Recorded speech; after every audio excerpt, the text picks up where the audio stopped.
Hello, നമസ്കാരം.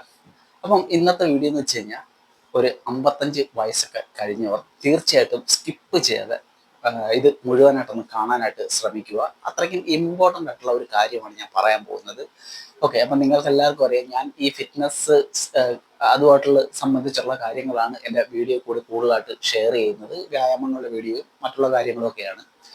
അപ്പം ഇന്നത്തെ വീഡിയോ എന്ന് വെച്ച് കഴിഞ്ഞാൽ നമ്മുടെ നാട്ടിൽ കൂണ് പോലെ മുളച്ചു വരുന്ന രണ്ട് കാര്യങ്ങളുണ്ട്. ഏതൊക്കെയാണെന്ന് നിങ്ങൾക്കൊന്ന് ഗസ് ചെയ്യാൻ പറ്റുമോ? നിങ്ങളൊന്ന് ഗസ് ചെയ്ത് നോക്കിയാൽ ഏതൊക്കെയാണെന്നുള്ളത്.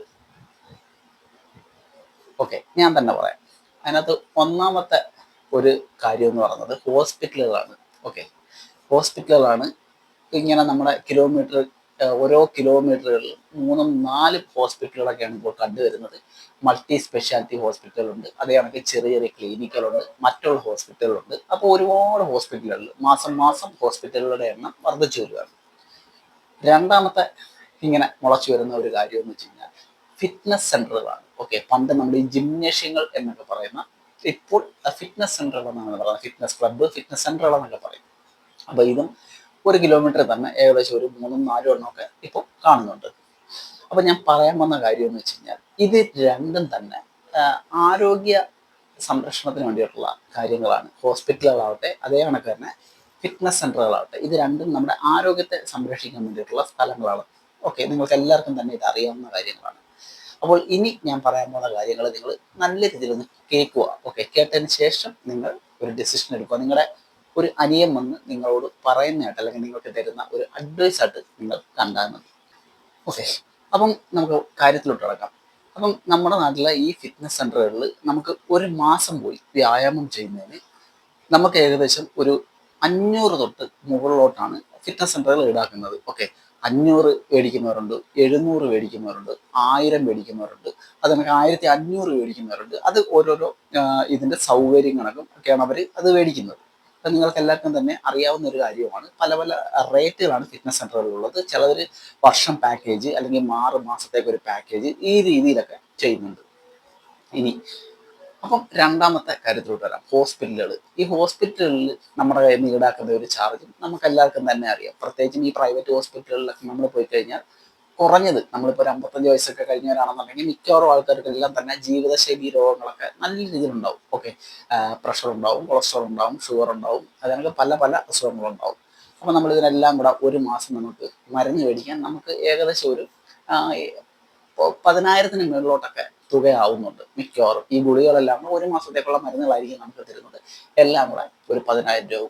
അതല്ല നമ്മൾ സർക്കാർ ഹോസ്പിറ്റലുകളാണ് ആശ്രയിക്കുന്നതെന്നുണ്ടെങ്കിൽ നമുക്ക് ഏകദേശം ഒരു നല്ല പൈസ ആവുന്നുണ്ട്. നമ്മൾ പൈസ ഇല്ല, സൗജന്യമാണ് എന്നൊക്കെ പറയുന്നുണ്ടെങ്കിൽ അവിടെ പോയാലും നമുക്ക് പൈസ ആവുന്നുണ്ട്. കാരണം മിക്കവാറും ടെസ്റ്റുകളൊക്കെ അവർ പുറത്തോട്ടാണ് കുറിച്ച് തരുന്നത്.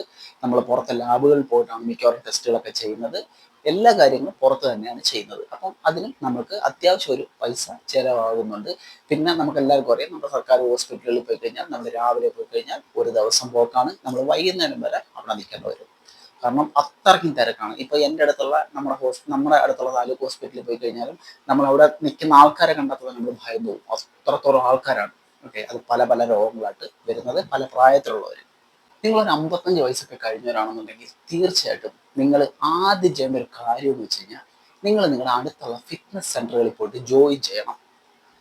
ഓക്കെ, അപ്പം നിങ്ങൾ വിചാരിക്കും ഇവൻ എന്താണ് പറഞ്ഞിട്ടുള്ളത്, ഞാൻ ഫിറ്റ്നസ് സെന്ററിന്റെ മാർക്കറ്റിംഗ് എല്ലാം ചെയ്യുന്നുണ്ടോ എന്ന് നിങ്ങൾക്കൊരു സംശയം വരും. ഞാനൊരു ഫിറ്റ്നസ് ഇൻഫ്ലുവൻസർ തന്നെയാണ്.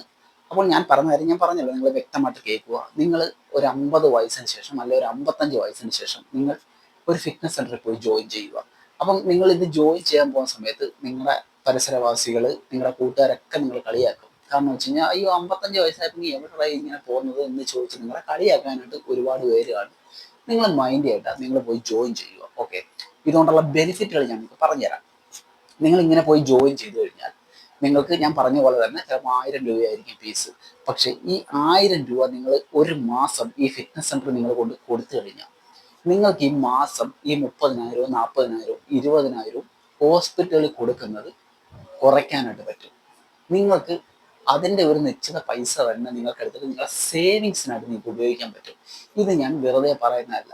കാരണം വ്യായാമത്തിന് അത്രത്തോളം പ്രാധാന്യം നമ്മുടെ ജീവിതത്തിൽ നമ്മൾ കൊടുക്കണം. പ്രത്യേകിച്ചും നിങ്ങൾ 55 വയസ്സ് കഴിഞ്ഞവരാണെന്നുണ്ടെങ്കിൽ.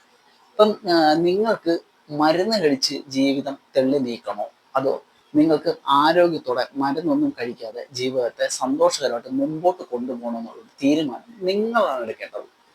ഓക്കെ. അപ്പം നിങ്ങളിപ്പോൾ ഫിറ്റ്നസ് സെന്ററിൽ പോകും, ഞങ്ങൾ ഫിറ്റ്നസ് സെന്ററിൽ പോയിട്ട് എന്താണ് ചെയ്യുക, അല്ലെന്നുണ്ടെങ്കിൽ അത് മസിൽ പെരുപ്പിക്കാനുള്ള സ്ഥലങ്ങളല്ലേ എന്ന് നിങ്ങൾക്കൊരു സംശയം വരും. ഓക്കെ, ഒട്ടുമിക്ക ആൾക്കാർക്കും അങ്ങനെ ഒരു സംശയം ഇപ്പോഴും നിലനിൽക്കുന്നുണ്ട് നമ്മുടെ സമൂഹത്തിൽ. പ്രത്യേകിച്ച് കേരളത്തിന്റെ ഒരു രീതിയിൽ ഒരുപാട് ആൾക്കാർ ചോദിക്കുന്ന ഒരു ചോദ്യമാണ്, പ്രത്യേകിച്ച് ഈ പ്രായത്തിലുള്ളവർ ചോദിക്കുന്ന ഒരു ചോദ്യമാണ്, ഇത് ചെറുപ്പക്കാർക്കുള്ളതല്ലേ, ഇവിടെ പോയി കഴിഞ്ഞാൽ മസിൽ ഉണ്ടാക്കുന്ന പരിപാടിയല്ലേ, നമുക്ക് എന്താണ് മസിൽ എന്ന് ചോദിക്കുന്നവരുണ്ട്. അപ്പോൾ നിങ്ങൾ പ്രധാനമായിട്ടും മനസ്സിലാക്കേണ്ട ഒരു കാര്യം, ഈ ഫിറ്റ്നസ് സെന്ററുകൾ അല്ലെങ്കിൽ ജിംനേഷ്യങ്ങൾ എന്ന് പറയുന്നത് ഈ മസിൽ പെരുപ്പിക്കാൻ വേണ്ടിയുള്ള ഒരു സ്ഥലമാണെന്ന് നിങ്ങൾ തെറ്റിദ്ധരിക്കരുത്. അല്ലെങ്കിൽ നിങ്ങളെ ഒരിക്കലും അങ്ങനെ ഒരു ധാരണ നിങ്ങൾ നിങ്ങളുടെ മനസ്സിൽ പോലും കൊണ്ടു നടക്കരുത്. കാരണം ഫിറ്റ്നസ് സെന്ററുകൾ എന്ന് പറയുന്നത് മസിൽ പെരുപ്പിക്കാനുള്ള സ്ഥലങ്ങളല്ല. ഓക്കെ, അത് നമുക്ക് കുറെ ചെറുപ്പക്കാർക്ക് മസിൽ ബിൽഡിംഗ് എന്ന് പറയുന്ന ഒരു പർപ്പസ് ഉണ്ടെങ്കിൽ അവർ അങ്ങനെ എക്സസൈസ് ചെയ്യുന്നത് മാത്രമാണ്. നിങ്ങൾക്ക് പല തരത്തിലുള്ള വ്യായാമങ്ങൾ നിങ്ങൾക്ക് ജിമ്മുകളിൽ ചെയ്യാം, ഫിറ്റ്നസ് സെന്ററുകളിലൊക്കെ ചെയ്യാവുന്നതാണ്. നിങ്ങൾക്ക് കാർഡിയോ ചെയ്യാം, അതിനുള്ള എക്യുപ്മെന്റ്സുകളുണ്ട്. അതല്ലെന്നുണ്ടെങ്കിൽ നിങ്ങൾക്ക് വെയിറ്റ് ട്രെയിനിങ് ഇഷ്ടമാണെന്നുണ്ടെങ്കിൽ നിങ്ങൾക്ക് വെയിറ്റ് ട്രെയിനിങ് ചെയ്യാം. നിങ്ങളുടെ ശരീരത്തിന്റെ ഇണങ്ങുന്ന രീതിയിൽ നിങ്ങൾക്ക് ഏത് എക്സസൈസുകൾ വേണമെന്നുണ്ടെങ്കിലും നിങ്ങൾക്ക് വർക്കൗട്ട് നിങ്ങൾക്ക് ജിമ്മുകളിൽ ചെയ്യാം. ഓക്കെ, അത് പല തരത്തിൽ നിങ്ങളെ സഹായിക്കും. പ്രത്യേകിച്ചും നിങ്ങളെ ജോയിൻസിനെയൊക്കെ നല്ല രീതിയിൽ ആരോഗ്യത്തോടെ കൊണ്ടുപോകാനായിട്ട് സഹായിക്കും. നിങ്ങളെ എല്ലുകളുടെ ബലം കൂട്ടും, അല്ലെങ്കിൽ നിങ്ങളുടെ മെറ്റബോളിസം നല്ല രീതിയിൽ വർദ്ധിപ്പിക്കാനായിട്ട് സഹായിക്കും. നിങ്ങളുടെ ആ ഒരു മസിൽ ലോസ് ഒക്കെ ഉണ്ടാകുന്നത് തടയാനായിട്ട് സഹായിക്കും. നിങ്ങൾക്ക് അമിതമായിട്ട് വണ്ണമുണ്ടെന്നുണ്ടെങ്കിൽ അതിനെ കുറയ്ക്കാനായിട്ട് സഹായിക്കും. ഒരുപാട് ഗുണങ്ങളാണ് നിങ്ങൾക്ക് ഈ ജിമ്മിൽ പോയാൽ, ഫിറ്റ്നസ് സെന്ററിൽ പോയാൽ നിങ്ങൾക്ക് കിട്ടുന്നത്. ഓക്കെ, അപ്പം നിങ്ങൾ തീർച്ചയായിട്ടും ഞാൻ പറഞ്ഞ പോലെ നിങ്ങൾ പോയിട്ട് ജോയിൻ ചെയ്യണം. നിങ്ങൾ അത് മറ്റുള്ളവർ എന്ത് പറയുന്നു എന്ന് നോക്കിയിട്ടല്ല നമ്മൾ ജീവിക്കേണ്ടത്. നമ്മുടെ ഹെൽത്താണ് നമുക്ക് മുഖ്യം എന്നുള്ള കാര്യം നിങ്ങൾ മനസ്സിലാക്കുക. ഓക്കെ, നമ്മുടെ നാട്ടിലെ പൊതുവേ ഉള്ള ഒരു രീതിയാണ്, നമ്മൾ ഇച്ചിരി പ്രായമായി കഴിഞ്ഞാൽ നമ്മൾ ജിമ്മിൽ പോകുന്ന സമയത്ത് നമ്മുടെ അടുത്തുള്ള കൂട്ടുകാർ നാട്ടുകാരൊക്കെ ചോദിക്കും എവിടെ പോയി, ഞാൻ ജിമ്മിൽ പോയി. അപ്പൊ തന്നെ അവർ പരിഹസിക്കാൻ തുടങ്ങും. അവർ ചോദിക്കും നിനക്ക് വേറെ പണിയൊന്നുമില്ല ഈ സമയത്ത് ജിമ്മിൽ പോകുന്നു. അതേസമയം രണ്ടാമത് ഒരു ഭാവം വെച്ചാൽ നമ്മൾ ഹോസ്പിറ്റലിൽ പോവുകയാണെങ്കിൽ എവിടെ പോകുന്നു, ഹോസ്പിറ്റലിൽ പോകണം, അത് നല്ല കാര്യം, ഹോസ്പിറ്റലിൽ പോകണം എന്ന് പറഞ്ഞ് പ്രോത്സാഹിപ്പിക്കുന്നവരാണ് ഭൂരിഭാഗം ആൾക്കാരും. എന്ന് വെച്ചാൽ ഹോസ്പിറ്റലിൽ പോകുന്നത് വളരെ നല്ലൊരു കാര്യവും ഫിറ്റ്നസ് സെന്ററുകളിൽ പോയി എക്സസൈസ് ചെയ്യുന്നത് വളരെ മോശപ്പെട്ട ഒരു കാര്യമായിട്ടാണ് നമ്മുടെ സമൂഹത്തിലെ മിക്കവാറും ആൾക്കാരെല്ലാം ഇപ്പോഴും ധരിച്ചു വെച്ചിരിക്കുന്നത്. 50 വയസ്സിന് ശേഷം 55 വയസ്സിന് ശേഷം നിങ്ങൾ ഫിറ്റ്നസ് സെന്ററുകളിൽ ചേർന്ന് കഴിഞ്ഞാൽ നിങ്ങൾക്ക് ശാരീരികവും മാനസികവുമായിട്ട് ഒരുപാട് പ്രയോജനങ്ങളാണ് ലഭിക്കുന്നത്. നിങ്ങൾ ജീവിതകാലം മൊത്തം മരുന്ന് കഴിച്ച് ജീവിക്കണം എന്നുള്ളത് നിങ്ങൾ മാത്രം എടുക്കേണ്ട ഒരു ഡിസിഷനാണ്. ഓക്കെ, നിങ്ങളുടെ എല്ലുകളുടെ ബലം കുറഞ്ഞു പോയി കഴിഞ്ഞാൽ, നിങ്ങളുടെ മസിൽ ലോസ് നിങ്ങൾക്ക് സംഭവിച്ചു പോയി കഴിഞ്ഞു കഴിഞ്ഞാൽ നിങ്ങൾക്ക് യാതൊരു തരത്തിലുള്ള മരുന്നുകളും കൊണ്ട് അതിനെ തിരിച്ച് പൂർവ്വസ്ഥയിലോട്ട് കൊണ്ടുവരാനായിട്ട് പറ്റത്തില്ല. ഓക്കെ, നമ്മൾ ലോകത്തിലെ ഏറ്റവും വിലപിടിപ്പുള്ള മരുന്നുകൾ കഴിച്ചാലും നമുക്ക് നമ്മുടെ ആ ഒരു ബലവും കാര്യങ്ങളും ഒന്നും നമുക്ക് തിരിച്ചു കിട്ടില്ല. ആ ഒരു കാര്യം നമുക്ക് നിലനിർത്തിക്കൊണ്ട് പോകണമെന്നുണ്ടെങ്കിൽ അതിന് വ്യായാമം മാത്രമാണ് സഹായിക്കുന്നത്. ഓക്കെ, എന്നും പറഞ്ഞിട്ട് നിങ്ങൾ ഹോസ്പിറ്റലുകളിൽ പോകരുതെന്നും ഞാൻ ഹോസ്പിറ്റലിനെതിരാണെന്നും നിങ്ങൾ വിചാരിക്കരുത്. ഹോസ്പിറ്റലുകൾ എന്ന് പറയുന്നത് നമുക്ക് എന്തെങ്കിലും ഒരു സാഹചര്യങ്ങൾ പെട്ടെന്ന് ഒന്ന് മരുന്ന് മേടിക്കേണ്ട സമയങ്ങളിൽ, അല്ലെങ്കിൽ അങ്ങനെയുള്ള സാഹചര്യങ്ങൾ വരുമ്പോൾ മാത്രം ആശ്രയിക്കേണ്ട ഒരു കാര്യമായിട്ട് മാറണം. അല്ലാതെ നമ്മൾ എല്ലാ ദിവസേന അസുഖങ്ങളുമായിട്ട് ഹോസ്പിറ്റലിൽ പോകുന്ന ആ ഒരു ശീലം അത് നമുക്ക് മാറണമെന്നുണ്ടെങ്കിൽ തീർച്ചയായിട്ടും നിങ്ങളുടെ ആ ജീവിതത്തിൽ നിങ്ങൾ വ്യായാമം ശീലമാക്കിയേ പറ്റൂ. നിങ്ങൾ തീർച്ചയായിട്ടും ഒരു 2 3 മാസം നിങ്ങളുടെ ജിമ്മിൽ ജോയിൻ ചെയ്ത് നോക്കിക്കഴിഞ്ഞാൽ തന്നെ നിങ്ങൾക്ക് അതിൻ്റെ ഒരു സന്തോഷം നിങ്ങൾക്ക് കിട്ടുന്നതായിരിക്കും. ഓക്കെ, അതിൻ്റെ ഒരു മാറ്റം നിങ്ങൾക്ക് അനുഭവിച്ച് അറിയാനായിട്ട് പറ്റും. നിങ്ങളുടെ ശരീരത്തിലുണ്ടാകുന്ന മാറ്റം, നിങ്ങളുടെ മനസ്സിലുണ്ടാകുന്ന മാറ്റം നിങ്ങൾക്ക് അങ്ങനെ തന്നെ മനസ്സിലാവും. അയ്യോ, ഞാനിത് കുറച്ച് മുമ്പേ ചെയ്യേണ്ടതായിരുന്നു, കുറച്ച് മുമ്പേ ഞാനിങ്ങനെ ചെയ്തായിരുന്നെങ്കിൽ എനിക്ക് ഇത്രയും പൈസ കൊണ്ട് ഹോസ്പിറ്റലിൽ കൊടുക്കേണ്ട കാര്യം വരില്ലായിരുന്നല്ലോ എന്ന് നിങ്ങൾ ആലോചിച്ച് തുടങ്ങും. അതാണ് ഫിറ്റ്നസ് സെന്ററുകളുടെ ഒരു പ്രത്യേകത. പിന്നെ കുറച്ച് പേരുടെ ഒരു സംശയം കാണും, ഞങ്ങളുടെ വീട്ടിനടുത്ത് ഫിറ്റ്നസ് സെന്റർ ഇല്ല, അല്ലെങ്കിൽ ജിംനേഷ്യങ്ങൾ ഇല്ല, അല്ലെങ്കിൽ എനിക്ക് പോകാൻ അസൗകര്യമാണ്, ഞാൻ പിന്നെ എന്ത് ചെയ്യും എന്ന് നിങ്ങൾ ചിന്തിക്കുന്നുണ്ടാവും. തീർച്ചയായിട്ടും അതിനുള്ള ഒരു ഉത്തരം ഉണ്ട്. ഉത്തരം എന്ന് വെച്ച് കഴിഞ്ഞാൽ നിങ്ങൾ നിങ്ങളുടെ വീട്ടിൽ വ്യായാമം ചെയ്യുക. അപ്പൊ ചോദിക്കും ഞാൻ എന്താണ് വ്യായാമം ചെയ്യേണ്ടതെന്ന്. ഞാൻ നിങ്ങൾക്കായിട്ട് ഒരുപാട് രീതിയിലുള്ള വ്യായാമങ്ങൾ ഞാൻ ചെയ്തിട്ടുണ്ട്. എൻ്റെ ചാനൽ നിങ്ങൾക്ക് കയറി നോക്കിയാൽ തന്നെ കാണാം. ഒരുപാട് ഞാൻ പ്രായമുള്ളവർക്ക് വേണ്ടിയിട്ടാണ് തീർച്ചയായിട്ടും ഒരുപാട് വീഡിയോകൾ ചെയ്യുന്നത്. നിങ്ങൾക്ക് കയറി നോക്കിയാൽ തന്നെ കാണാം ഒരുപാട് വീഡിയോകൾ ഞാൻ ചെയ്യുന്നുണ്ട്. ഓക്കെ, നിങ്ങൾ ആ വീഡിയോ അല്ലെങ്കിൽ ആ വ്യായാമങ്ങൾ നിങ്ങൾ ചെയ്യണമെന്നില്ല. നിങ്ങൾക്ക് ഇഷ്ടപ്പെട്ട വ്യായാമങ്ങൾ നിങ്ങൾ ചെയ്തോളൂ. ഓക്കെ, നിങ്ങൾക്ക് ഒരുപാട് വ്യായാമങ്ങൾ ചെയ്യാം. നിങ്ങൾക്ക് രാവിലെ അരമണിക്കൂർ നടക്കാൻ പോവാം. പക്ഷേ നടത്തം എന്ന് പറഞ്ഞൊരു വ്യായാമമല്ല. നടക്കാൻ പോകുന്നതുകൊണ്ട് മാത്രം നിങ്ങൾക്ക് ഒരുപാട് പ്രയോജനങ്ങളൊന്നും കിട്ടുകയില്ല. നടത്തം എന്ന് പറഞ്ഞാൽ നമ്മുടെ ഹൃദയാരോഗ്യം മെച്ചപ്പെടുത്താനൊക്കെ സഹായിക്കും. പക്ഷേ നിങ്ങൾ ചെയ്യേണ്ട പ്രധാനപ്പെട്ട കാര്യം, നിങ്ങൾ ഒരു 2 ഡമ്പൽ മേടിക്കുക. ഡമ്പൽ നിങ്ങൾക്ക് എല്ലാവർക്കും തന്നെ അറിയാം. ഡമ്പൽ എന്ന് വെച്ച് കഴിഞ്ഞാൽ അത് നിങ്ങൾ ഹെവി ആയിട്ടുള്ള ഡമ്പൽ മേടിക്കേണ്ട. നിങ്ങൾക്ക് 1 കിലോ തൊട്ട് ഒരു 2-3 കിലോ ഡമ്പൽസുകൾ നിങ്ങൾക്ക് മേടിക്കാൻ കിട്ടും. വലിയ റേറ്റ് ഒന്നുമില്ല. നിങ്ങൾ അത് മേടിച്ച് വീട്ടിൽ വെക്കുക. ഒരു റെസിസ്റ്റന്റ് ബാൻഡ്, ഓക്കെ, നിങ്ങൾക്കത് ഓൺലൈനിലൊക്കെ സെർച്ച് ചെയ്ത് നിങ്ങൾക്ക് കാണാൻ പറ്റും. റെസിസ്റ്റന്റ് ബാൻഡ് എന്ന് പറയുന്ന ഒരു സാധനമുണ്ട്. അത് നിങ്ങൾ മേടിച്ച് വീട്ടിൽ വെക്കുക. ഈ 2 സാധനങ്ങൾ നിങ്ങൾക്ക് വീട്ടിലുണ്ടെന്നുണ്ടെങ്കിൽ നിങ്ങളുടെ ഫുൾ ബോഡിക്ക് വേണ്ടിയിട്ട് നിങ്ങൾക്ക് എക്സസൈസ് ചെയ്യാൻ പറ്റും. സ്ട്രെങ്ത് ട്രെയിനിങ്ങുകൾ ചെയ്യാൻ പറ്റും. കാർഡിയോ എക്സസൈസുകൾ ചെയ്യാൻ പറ്റും. അങ്ങനെ ഒരുപാട് കാര്യങ്ങൾ നിങ്ങൾക്ക് വീട്ടിൽ തന്നെ ചെയ്യാൻ പറ്റും. നിങ്ങളിപ്പം വില കൂടിയ എക്യുപ്മെന്റ്സ് വെച്ചിട്ട് വ്യായാമം ചെയ്യണമെന്നല്ല ഞാൻ പറഞ്ഞത്. നിങ്ങൾക്ക് ഇതേ കണക്ക് വേണമെങ്കിൽ വീട്ടിൽ നിങ്ങൾക്ക് വ്യായാമം ചെയ്തുകൊണ്ട് നിങ്ങളുടെ ബോഡിയെ, നിങ്ങളുടെ ഹെൽത്തിനെ നിങ്ങൾക്ക് മെയിൻറ്റെയിൻ ചെയ്തുകൊണ്ട് പോകാനായിട്ട് പറ്റുന്നതായിരിക്കും. അപ്പം തീർച്ചയായിട്ടും നിങ്ങൾക്ക് ജിമ്മിൽ പോകാൻ പറ്റുന്നില്ല എന്നുണ്ടെങ്കിൽ നിങ്ങൾ ഇതേ കണക്കുള്ള സാധനങ്ങൾ മേടിച്ച് വീട്ടിൽ വെക്കുക. മടി കൂടാതെ, ഒരു ദിവസം പോലും മടി കൂടാതെ നിങ്ങൾ ആഴ്ചയിൽ കുറഞ്ഞു വരും 4 ദിവസമെങ്കിലും നിങ്ങൾ വ്യായാമം ചെയ്യാനായിട്ട് പ്രത്യേകം ശ്രദ്ധിക്കുക. അതുവഴി നിങ്ങൾക്കുണ്ടാകുന്ന ലാഭം എന്ന് വെച്ച് കഴിഞ്ഞാൽ വളരെ വലുതായിരിക്കും. ഞാൻ പറഞ്ഞ പോലെ നിങ്ങൾ ഈ ഹോസ്പിറ്റലിൽ കൊണ്ടുവന്നിട്ട് 10,000-വും 20,000-വും മാസം മാസം കൊടുക്കുന്നത് നിങ്ങൾക്കൊരു സേവിങ്സ് ആയിട്ട് നിങ്ങൾക്ക് ഉപയോഗിക്കാൻ പറ്റും.